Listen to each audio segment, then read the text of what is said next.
नमस्कार दोस्तों, सत श्री अकाल, जय हनुमान।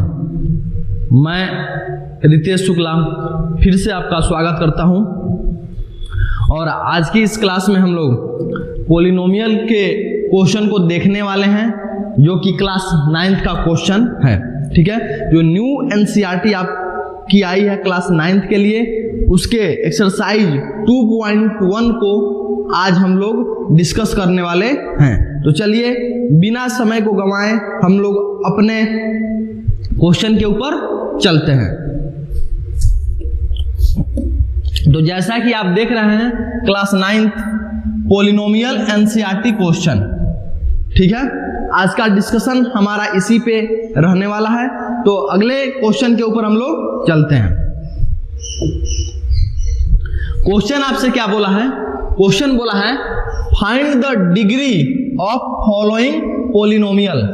तो डिग्री ऑफ फॉलोइंग पॉलिनोमियल का मतलब क्या हुआ? Degree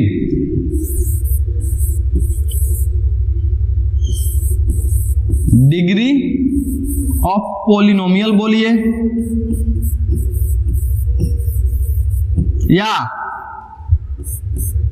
maximum power of variable बोलिए।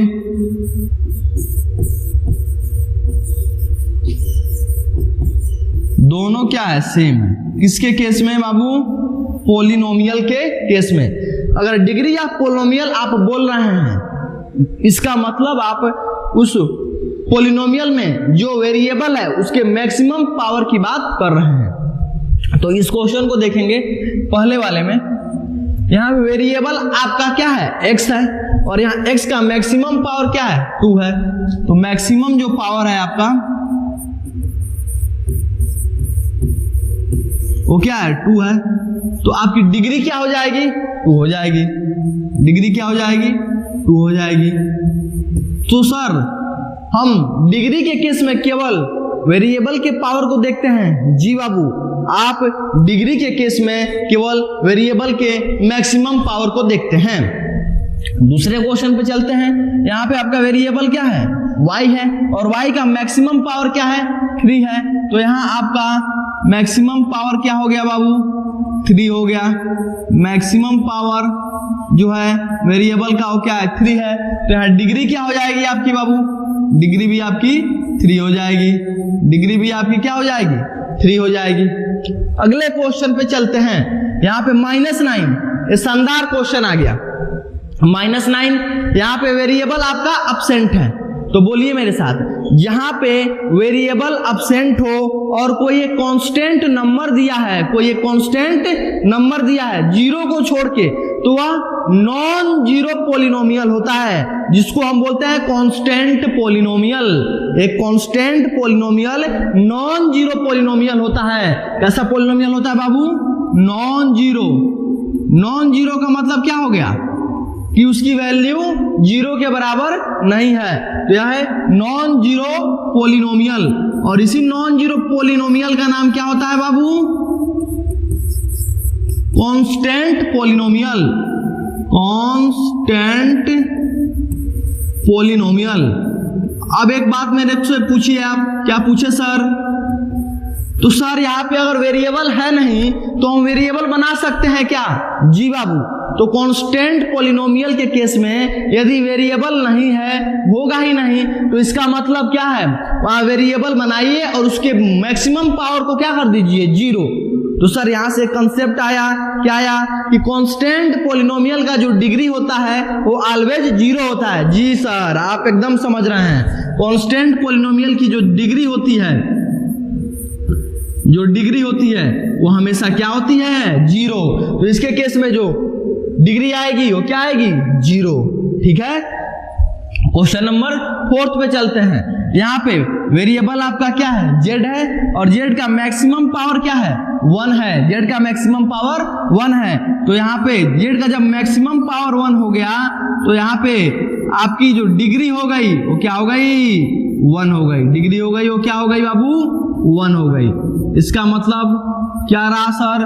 थोड़ा फिर से इसको एक बार जल्दी समझा दीजिए। जी समझाता हूं आपको मैं। यहाँ पे वेरिएबल x है और x का मैक्सिमम पावर 2 है, तो डिग्री क्या हो गई? 2। और किसी भी वेरिएबल में अगर का मैक्सिमम पावर अगर 2 होता है तो इसका मतलब वो क्वाड्रेटिक पोलिनोमियल होता है। तो यह क्वाड्रेटिक पोलिनोमियल हो गया। यहाँ पे मैक्सिमम पावर वेरिएबल का 3 आया तो इसकी डिग्री हो गई 3 और यह कैसा पोलिनोमियल रहा? तो क्यूबिक पोलिनोमियल रहा। आगे आते हैं, यहाँ पे -9 है, वेरिएबल अब्सेंट है। तो जब वेरिएबल अब्सेंट है और कोई आपको एक कांस्टेंट नंबर मिला है, इसका मतलब एक कैसा पॉलिनोमियल है? तो कांस्टेंट पॉलिनोमियल। और कांस्टेंट पॉलिनोमियल की डिग्री ऑलवेज 0 होती है, तो इसकी डिग्री क्या हो गई? 0 हो गई। फोर्थ क्वेश्चन पे आते हैं। यहाँ पे आपका वेरिएबल z है और z का मैक्सिमम पावर 1 है, तो यहाँ पे मैक्सिमम पावर जब 1 है तो इसकी डिग्री क्या हो गई? 1 हो गई। ठीक है, फिर अब हम लोग दूसरे क्वेश्चन पे चलते हैं। यहां पे आपसे फिर डिग्री का ही क्वेश्चन बोला है। किसका क्वेश्चन बोला है? डिग्री का। बोल क्या रहा है? Right polynomial of degree 1, 2, 3। एक ऐसा पॉलिनोमियल लिखना है जिसकी डिग्री 1 हो, जिसकी डिग्री 2 हो और जिसकी डिग्री 3 हो। तो एग्जाम्पल लेना है। तो एग्जाम्पल जब हमको अपने मन से लेना है तो हम कुछ भी ले सकते हैं। इसका मतलब इसका आंसर बहुत सारे हो सकते हैं जी, इसके आंसर बहुत सारे हो सकते हैं, क्योंकि यह डिपेंड करेगा कि आप कौन सा नंबर ले रहे हैं, किस तरह का वेरिएबल ले रहे हैं। मेरा मन किया तो मैं x वेरिएबल लूंगा, आपका मन करेगा तो आप z वेरिएबल ले लेंगे। तो वेरिएबल भी चेंज हो सकता है, नंबर भी चेंज हो सकते हैं, बस एक चीज चेंज नहीं होगा, क्या? डिग्री चेंज नहीं होगी। डिग्री चेंज नहीं होगी, क्योंकि मेरे लिए भी डिग्री 1 ही रहेगा तो आपके लिए भी डिग्री 1 ही रहेगा। मेरे लिए डिग्री 2 रहेगा तो आपके लिए भी डिग्री 2 ही रहेगा। मेरे लिए डिग्री 3 रहेगा तो आपके लिए भी डिग्री 3 रहेगा। बस आप वेरिएबल को चेंज कर सकते हैं, कांस्टेंट की वैल्यू को चेंज कर सकते हैं, लेकिन पावर यहाँ पे चेंज नहीं होने वाला है वेरिएबल का। मैक्सिमम पावर वेरिएबल का हमेशा सेम रहने वाला है। तो एग्जांपल लिखते हैं हम लोग। तो डिग्री 1 का एग्जांपल लिख रहे हैं बाबू, डिग्री 1। जब डिग्री 1 है तो देखिएगा 3x + 5, मतलब यहाँ वेरिएबल आपका x और x का मैक्सिमम पावर 1। तो यह किसका एग्जांपल हो गया? किसका एग्जांपल हो गया? डिग्री 1 वाले का। और इसको हम जनरल तरीके से भी लिख सकते हैं। तो इसका जो जनरल तरीका है उसको भी हम लिख देते हैं, जनरल फॉर्म किसका? डिग्री 1 वाले का। तो आ गया ax + b। यहाँ a और b क्या है? कांस्टेंट है। यहाँ a और b क्या है? कांस्टेंट है। और आपका x क्या है? वेरिएबल है।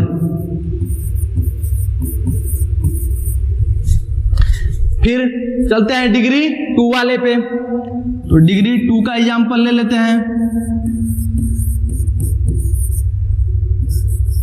3x² - 5x + 4। यहाँ पे वेरिएबल क्या है सर? तो वेरिएबल x है और x का मैक्सिमम पावर क्या है सर? 2 है। तो ये आपका डिग्री 2 का एग्जांपल हो गया, डिग्री 2 वाले पॉलिनोमियल का एग्जांपल हो गया। जैसे हम जनरल फॉर्म लिखे हैं लीनियर के लिए, वैसे ही जनरल फॉर्म क्वाड्रेटिक के लिए भी लिख लेते हैं। जनरल फॉर्म क्या हो जाएगा बाबू? ax² + bx + c। यहाँ a b c क्या है? कांस्टेंट है और आपका x क्या है? वेरिएबल है। या इसको ऐसे भी बोल सकते हैं, a क्या है? कोफिशिएंट है x² का, b क्या है? कोफिशिएंट है x का, और c क्या है? कांस्टेंट टर्म है। ऐसे भी लिख सकते हैं, a कोफिशिएंट है b का, कोफिशिएंट है x² का, b जो है कोफिशिएंट है x का, और जो c है वो कांस्टेंट टर्म है। कांस्टेंट टर्म है। आपका b जो है वो कोफिशिएंट है, किसका है? x का। a क्या है? कोएफिशिएंट है, किसका? x² का। x² का कोफिशिएंट a है, x का कोफिशिएंट b है, और c क्या है आपका? कांस्टेंट टर्म है। तो यह जनरल फॉर्म हो गया डिग्री 2 वाले का। अब चलते हैं डिग्री 3 वाले के ऊपर। तो डिग्री 3 इसका क्या हो जाएगा 5x³ माइनस 8x प्लस 4। ठीक है, बस आपको एक चीज ध्यान रखना है, इधर कुछ भी आप लिखिए, एक बार वेरिएबल का मैक्सिमम पावर अगर 3 आ रहा है तो वह क्यूबिक है, वह डिग्री 3 वाला है। यहाँ पे एक बार बस वेरिएबल के मैक्सिमम पावर को आप देखेंगे, अगर 2 आ गया तो वह डिग्री 2 वाला है, और वेरिएबल का मैक्सिमम पावर 1 आ गया तो वह डिग्री 1 वाला है। जैसे डिग्री 1 के केस में जनरल फॉर्म रहा, डिग्री 2 के केस में जनरल फॉर्म रहा, वैसे डिग्री 3 के केस में भी जनरल फॉर्म रहेगा। और एक चीज हमेशा याद रखेंगे, यहाँ जो a है उसकी वैल्यू 0 के बराबर नहीं होती है, यहाँ भी जो a है उसकी वैल्यू 0 के बराबर नहीं होती है। क्यों सर? क्योंकि अगर यहाँ a की वैल्यू 0 के बराबर हो गई तो केवल आपका क्या बचेगा, कांस्टेंट टर्म बस बचेगा। मतलब यहाँ पे डिग्री 1 नहीं रहने वाली। इसके प्रीवियस क्वेश्चन में मैं आपको बताया था कि कांस्टेंट पॉलिनोमियल की डिग्री ऑलवेज 0 होती है। यहाँ पे आ रहा हूं, यहाँ पे देखा अगर यहाँ a की वैल्यू 0 हो जाएगी तो x² का जो कोफिशिएंट है वही 0 हो गया, तो x² यहाँ से समाप्त हो जाएगा, तो बचेगा बस x वाला। तो यह क्वाड्रेटिक नहीं रहा, यह लीनियर हो गया। वैसे ही डिग्री 3 वाले के जनरल फॉर्म की बात कर लेते हैं।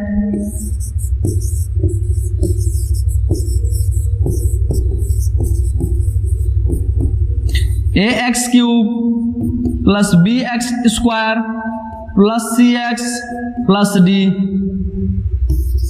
यहाँ पे a क्या है, x³ का कोफिशिएंट, b क्या है, x² का कोफिशिएंट, और c क्या है, x का कोफिशिएंट, और d क्या है, कांस्टेंट टर्म।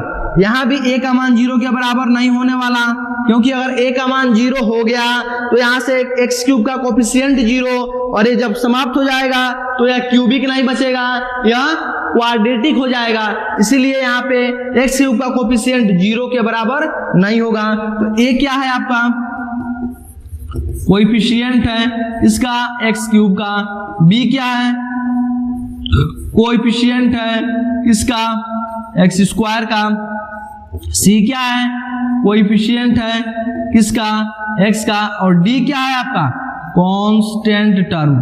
क्या है बाबू, कांस्टेंट टर्म है आपका। तो इसका मतलब यहाँ डिग्री 1, डिग्री 2 और डिग्री 3 का केवल एग्जाम्पल हम नहीं देखे, उसके जनरल फॉर्म की भी बात किए हैं बाबू हम लोग। किसकी बात किए हैं, जनरल फॉर्म की भी बात किए हैं। तो जनरल फॉर्म आपको हमेशा याद होना चाहिए कि लीनियर का जनरल फॉर्म क्या आता है, क्वाड्रेटिक का लीनियर फॉर्म क्या आता है, और क्यूबिक का लीनियर फॉर्म क्या आता है। ठीक है, तो अगले क्वेश्चन पे फिर हम लोग चलते हैं। अगला क्वेश्चन है जो आपका कोफिशिएंट के ऊपर बेस्ड है। किसके ऊपर बेस्ड है, कोफिशिएंट। तो यहाँ पे किसका कोफिशिएंट पूछा है आपसे, x² एंड x³ का। तो बोलिए मेरे साथ, एक कोई भी नंबर अगर x² के साथ मल्टीप्लाइड में है विथ साइन, तो वह उसका क्या होता है, कोफिशिएंट होता है। कोई भी नंबर अगर x² की कोफिशिएंट की बात किया है तो x² के साथ कोई भी नंबर मल्टीप्लाइड में होगा विद साइन के साथ, तो उसको हम क्या बोलेंगे, वह x² का कोफिशिएंट है। एज इट इज x³ की केस में भी देखेंगे। तो यहां देखते हैं क्वेश्चन जो दिया है आपका, x⁴ minus 3x³ plus 6x² minus 2x plus 7। तो यहाँ x² का कोफिशिएंट क्या है, तो आप x² को देखिए, x² के आगे क्या लिखा है, प्लस का 6। तो कोफिशिएंट जो है आपका, कोफिशिएंट किसका बाबू, x² का, वह प्लस का 6 है। अब x³ की बात भी किया है तो x³ वाले को देख लेते हैं। कोएफिशिएंट किसका, x³ का, x³ के साथ कोई नंबर क्या है, 3। लेकिन अभी मैं आपको बोला साइन के साथ देखते हैं, तो साइन यहाँ पे क्या है, माइनस। तो यहाँ पे आपका x³ का कोफिशिएंट क्या हो जाएगा, माइनस का 3। 3। तो जब भी आपसे कोफिशिएंट की बात करता है, जब भी आपसे कोफिशिएंट की बात करता है, किसी वेरिएबल की ही बात करेगा, किसी वेरिएबल के कोफिशिएंट की बात करेगा, तो इसका मतलब यह है कि उस वेरिएबल के साथ जो नंबर मल्टीप्लाइड में है विद साइन, बहुत ऐसे बच्चे हैं कि साइन को छोड़ देते हैं। साइन आप छोड़ देंगे तो वह रॉन्ग हो जाएगा बाबू। प्लस के केस में तो कोई समस्या नहीं है, आप लिखिए या न लिखिए, लेकिन अगर माइनस आ गया और आप उसको स्किप कर दिए, छोड़ दिए, तो इसका मतलब आपको कोफिशिएंट के बारे में जानकारी नहीं है। फिर आप बस रट लिए हैं कि कोई भी नंबर उसके साथ मल्टीप्लाइड में होगा ना, कोई भी नंबर तो मल्टीप्लाइड में है, लेकिन साइन के साथ जरूरी है। साइन जब तक नहीं लिखेंगे तब तक समस्या हो जाएगी। प्लस के केस में लिखें या न लिखें कोई दिक्कत नहीं होती है, क्योंकि किसी भी नंबर के आगे यदि कोई सिंबल नहीं होता है, कोई आपका सिंबल नहीं है, मैथमेटिकल ऑपरेटर नहीं है, तो ऑलवेज क्या होता है, प्लस होता है। तो यहाँ पे प्लस को लिखना है या न लिखना कोई दिक्कत नहीं है, लेकिन जब भी अगर माइनस आ गया तो उसको आपको लिखना पड़ेगा। ठीक है, अगले क्वेश्चन पे हम लोग चलते हैं। ये जो बाबू आपका क्वेश्चन कराया जा रहा है, यह क्लास 9th का जो पोलिनोमियल चैप्टर है, जो न्यू बुक आई है एनसीईआरटी की, यूपी बोर्ड या सीबीएसई बोर्ड दोनों के लिए सेम है, तो उसी एक्सरसाइज का 2.1 हम लोग डिस्कस कर रहे हैं, 2.1 पोलिनोमियल का। तो इस आपकी यूट्यूब क्लासेस में क्लास 9th के भी पोलिनोमियल की बात करेंगे और क्लास 10th में भी जो पार्ट है पोलिनोमियल के जो भी हिस्से हैं उसको भी हम लोग डिस्कस करेंगे अलग अलग प्लेलिस्ट में। ठीक है बाबू, क्लास 9th का प्लेलिस्ट अलग होगा, क्लास 10th के लिए प्लेलिस्ट अलग होगा। लेकिन अगर जो बच्चा शुरू से ही देख रहा है, पूरा सीरीज देख रहा है, तो उसको क्लास 10th वाले बच्चे को भी कोई समस्या नहीं आएगी, क्योंकि बेसिक से हम लोग चल रहे हैं, एकदम बेसिक से अपने आप को स्ट्रॉन्ग लेवल पे लेके जाएंगे, एडवांस लेवल पे लेके जाएंगे। तो चलिए चलते हैं अगले क्वेश्चन पे। अगला क्वेश्चन फिर किसके ऊपर आ गया, कोफिशिएंट के ऊपर आ गया। किसका कोफिशिएंट बोला है आपसे, जेड का। चलिए तो क्वेश्चन पे हम चलते हैं। 4z cube plus 5z square minus 11। एक चीज आप यहाँ पे देख रहे होंगे, जेड तो वेरिएबल आया है, लेकिन यहाँ पे जेड क्यूब है, जेड स्क्वायर है, जेड की पावर 1 यहाँ पे अब्सेंट है, और किसका कोफिशिएंट आपसे पूछा है, जेड की पावर 1 का। तो आप एक बात बताइए, जब यहाँ जेड का पावर 1 है ही नहीं है तो हम इसका कोफिशिएंट कैसे निकालेंगे? निकालेंगे सर, लेकिन पहले जेड की पावर 1 को हम बनाएंगे। तो कैसे बनाते हैं, देखिए 4z cube plus 5z square minus 11 plus, बोलिए मेरे साथ, 0 के साथ किसी भी नंबर का आप मल्टीप्लाई करेंगे तो वह ऑलवेज क्या आएगा, 0। तो बताइए, अगर मैं इसमें 0 को, इस पूरे एक्सप्रेशन में अगर मैं 0 को ऐड करूं तो इस एक्सप्रेशन का मान बदलेगा?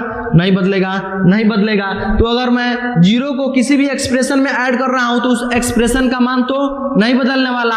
तो यहाँ पे 0 के साथ किसका मल्टीप्लाई कर दे रहा हूं, जेड की पावर 1 का। तो जेड की पावर 1 का मल्टीप्लाई मैं जब 0 में करूंगा तो क्या आएगा, 0 आएगा। और 0 में जब किसी भी एक्सप्रेशन को जोड़ेंगे तो उस एक्सप्रेशन का मान चेंज नहीं होगा। तो यहाँ अब बताइए, जेड की पावर 1 का कोफिशिएंट क्या आया, 0 आया। क्या आया, 0। तो कोफिशिएंट ऑफ जेड की पावर 1 या जेड का क्या रहा, 0।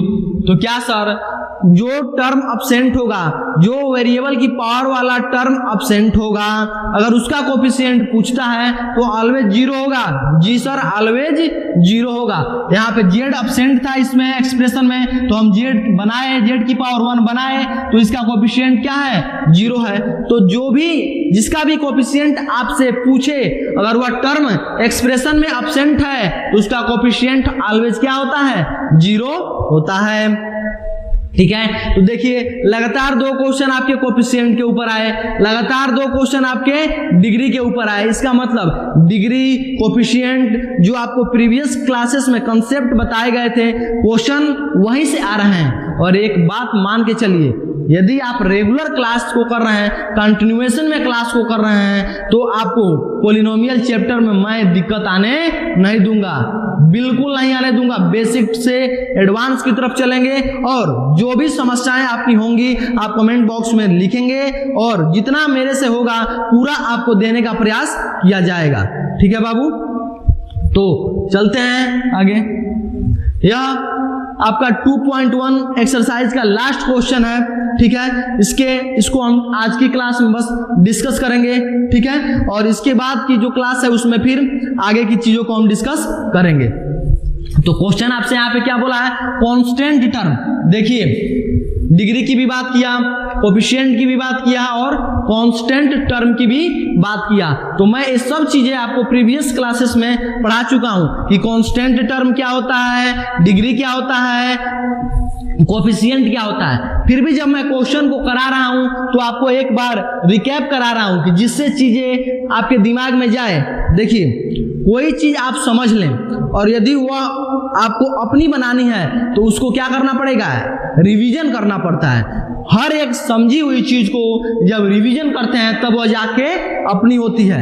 आप अगर एक बार समझ लिए और इसको फिर छोड़ दिए तो आपकी अपनी होने वाली नहीं है। समझिए और उसका रेगुलर बेसिस पे रिवीजन करिए, कंसेप्ट को पढ़िए, उस कंसेप्ट पे 20 क्वेश्चन 10 क्वेश्चन लगाइए, फिर देखिए वह कंसेप्ट आपको पूरी तरीके से मेमोराइज हो जाएगा, जल्दी स्किप नहीं होगा। तो हम चलते हैं इस क्वेश्चन पे। एक कांस्टेंट टर्म की बात किया है तो बोलिए मेरे साथ बाबू, एक ऐसा पॉलिनोमियल जहां पे वेरिएबल का पावर 0 हो या तो वेरिएबल एब्सेंट हो।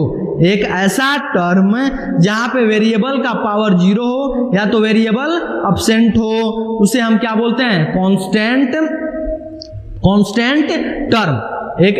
एक ऐसा एक्सप्रेशन जहां पे वेरिएबल एब्सेंट हो या वेरिएबल एब्सेंट हो या तो वेरिएबल का मैक्सिमम पावर 0 हो, उसको हम क्या बोलते हैं, कांस्टेंट टर्म। तो यहाँ देखिए वेरिएबल है क्या, जी है।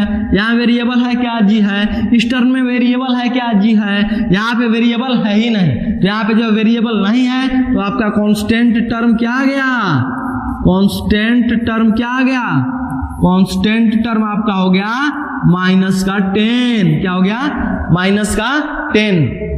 अब एक चीज यहाँ पे मैं आपको पूछ ही लेता हूं कि अब बताइएगा इसमें कितने टर्म हैं। तो यहाँ पे नंबर ऑफ टर्म कितने हो जाएंगे बाबू, नंबर ऑफ टर्म कितने हो गए, तो काउंट करिए 1 2 3 4। मैं आपको बताया हूं कि जो टर्म है उसको प्लस और माइनस से सेपरेट करते हैं। तो इसमें कितने टर्म आ गए, 1 टर्म 2 टर्म 3 टर्म और 4 टर्म। तो इसमें कितने आ गए total number of term, 4 term, ठीक है। ये आपका जिम्मेदारी है कि आप सोच के कमेंट बॉक्स में बताएंगे कि जब नंबर ऑफ टर्म 4 होते हैं, जब नंबर ऑफ टर्म 4 होते हैं तो उसको हम कौन सा पॉलिनोमियल बोलते हैं। तो आज के लिए यहीं तक, ठीक है। फिर अगली क्लासेस को हम लोग कल कंटिन्यू करेंगे। तो एक्सरसाइज 2.1 क्लास 9th का जो आपका है वह समाप्त होता है, ठीक है, और आगे की बात हम कल करेंगे। धन्यवाद।